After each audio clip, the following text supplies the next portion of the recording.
Gina Carano gets fired from The Mandalorian, Pedro Pascal gets hired in The Last of Us, all of this and more on another episode of the Movie Night Show.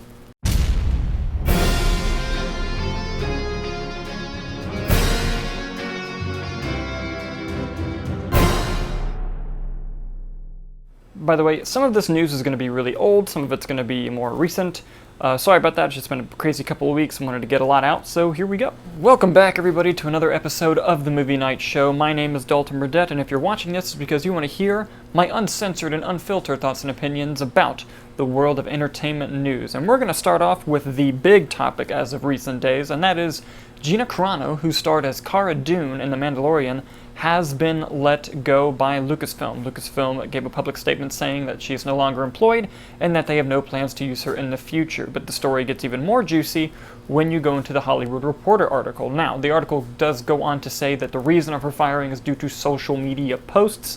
Unlike the James Gunn situation, which also involved Disney, it wasn't about posts that were older, but posts that were more ongoing, with several sources even saying that they had gone to her and her reps several times warning her that she needs to be careful what she puts on social media, and the recent comparison of different political views to Jews and the Holocaust was the last straw for Disney. Hollywood Reporter had this to say: "They have been looking for a reason to fire her for 2 months, and today was the final straw."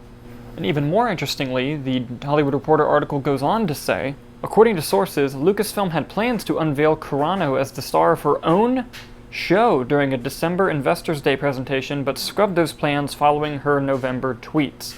In November, she tweeted several things that a bunch of people found discolorful, including jabs at the transgender community and, playing into the conspiracy theory of the election being fraudulent, and some anti-mask stuff as well. As for my personal opinion on the whole matter, some people are going to say that, this is about, political beliefs and she was fired because of different political beliefs.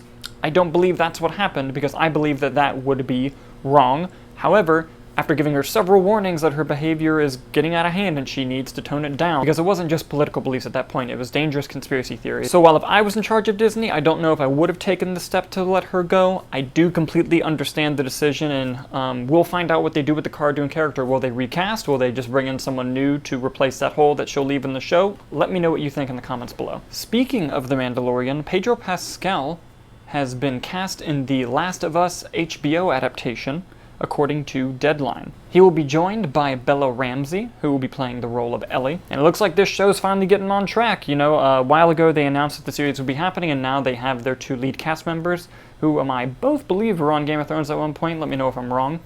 And this is really interesting. I'm really excited about this. While I never personally played the games, I've heard nothing but great things about them and their stories, so this will be interesting to see nonetheless. What do you think about the casting moving forward? Let me know in the comments. Moving on to our next story, the Cloverfield franchise is finally getting another crack in its universe, except this time it will be a direct sequel to the original film, but it won't be in the found footage format, however. THR states that Joe Barton will write the script for the upcoming movie. This person is also doing the showrunning for the Gotham PD show that will be set in the Matt Reeves Batman universe on HBO Max. He recently replaced the original showrunner who stepped away a few months ago. I think it's an interesting choice to not have it be in the found footage format. They're kind of just doing a true direct sequel, but told with a narrative viewpoint from the audience, and I think it's going to be interesting. And hey, maybe it's a good sign that there's rumblings in Hollywood about that new Gotham PD show being really good if they are going with his pitch for a Cloverfield sequel. On to the next story. This one comes to us from Deadline.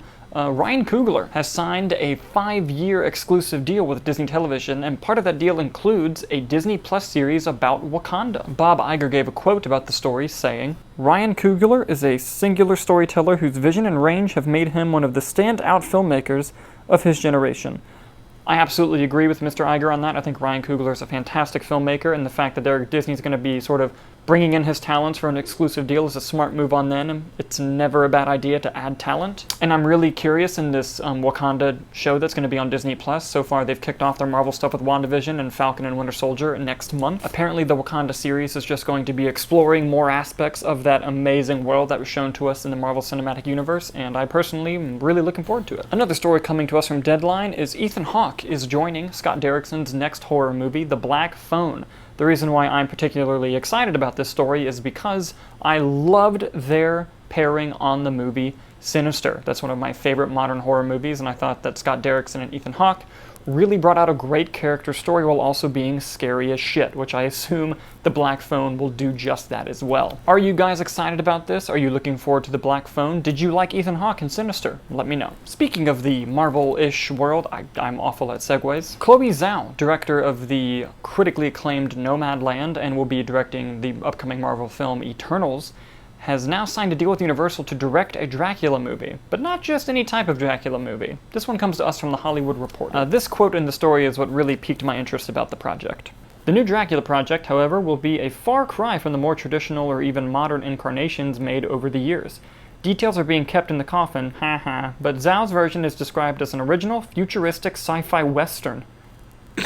Okay, I'm really curious as to how they're going to do Dracula like that. I've liked the recent outings with the Universal monster movies. I really loved Lee Whannell's Invisible Man, and Ryan Gosling's going to play Wolfman upcoming soon, and I'm curious as to what they'll do with that, but they've learned their lessons from the Dark Universe, it seems like, and they're moving on to making more grounded, different takes on the classic monsters with really great filmmakers, so I am obviously looking forward to this one as well. In our next story, I was in Hall H at Comic-Con in 2019 when Mahershala Ali was brought out on stage and they announced to the world that a new Blade movie was coming from Marvel. Well, we finally have a nice update about that film. It's found its screenwriter. I'm absolutely going to mispronounce this name and I'm sorry, but Stacey Osi Kufar, who actually wrote for the Watchmen series, the highly critically acclaimed Watchmen series that was on HBO, is going to be writing the script for this film. The article goes on to explain of how not only is Marvel looking for the writers and also taking pitches, I believe it was a pitch that they received, but that also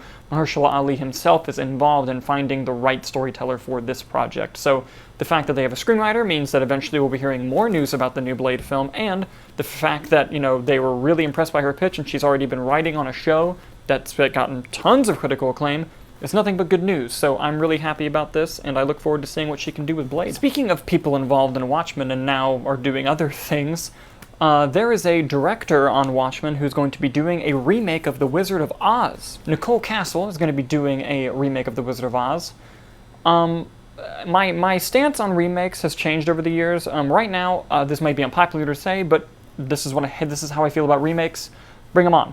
All that's going to happen is either we're going to get another great movie, now we have two great versions of a movie, or it will suck and then people will just go back to watching the original.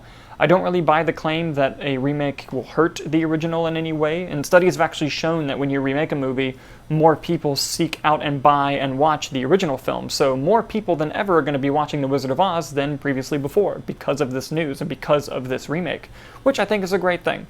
And, you know, there are tons of remakes that, you know, haven't affected the classic status at all. Like they remade Ben-Hur a few years ago, and I forgot that was real until doing some research recently. And whenever I think of Ben-Hur, I still think of the old classic movie and not the abysmal one that came out like 4 years ago. What are your thoughts on remakes in general, or do you think that maybe there's a special couple movies that should never be touched? And I can understand why you think Wizard of Oz would be one of them, but let me know in the comments below. And on today's episode of Things That Make Dalton Sad, Brooklyn Nine-Nine is coming to an end on NBC. It will end with its 8th season, and it will only be about 10 episodes, and it will start at the end of this year and go on into 2022. This came to us from Deadline. The short and abbreviated season kind of comes off of the fact that they threw out all of the scripts for the original season 8 after the death of George Floyd and the protests ensued. They're going to be taking a different approach as to how they're going to do the last season, you know, with the climate of, you know, the police in America at this point. But I have full faith that it's going to be excellent stories and that it's going to be really funny, be really groundbreaking, and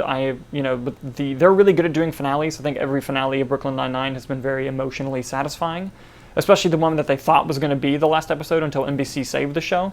So I'm really looking forward to what they do and how they end the show, and I'm sure they're going to give all of the characters justice. So while I'm sad the show's ending, I think that they're going to do a great job. I just wish we were getting more than 10 episodes, though. That kind of sucks. And for our final story of the day, apparently there's going to be a live-action Harry Potter series going to HBO Max. Several sources broke this at around the same time that it's in very, very, very early development. So early, in fact, that the Warner Brothers made a statement to The Wrap claiming that it wasn't true. However, both Hollywood Reporter, Variety, and I believe Deadline have all confirmed that there is some sort of Harry Potter live-action series happening, which, hey, I'm all about it, more long-form storytelling, although they haven't talked about if it's going to be like a remake of the movies and like based off the books, or if it's going to be a continuation or a spin-off. None of that is known at this point. All we know is that Something live-action Harry Potter is coming to HBO Max in the form of a series, and I'm all about it, especially if they can get the original cast back. That would be awesome. And good for HBO Max. Well, that's all the time we have for today's show, guys. Thank you so much for watching, and we'll see you next time.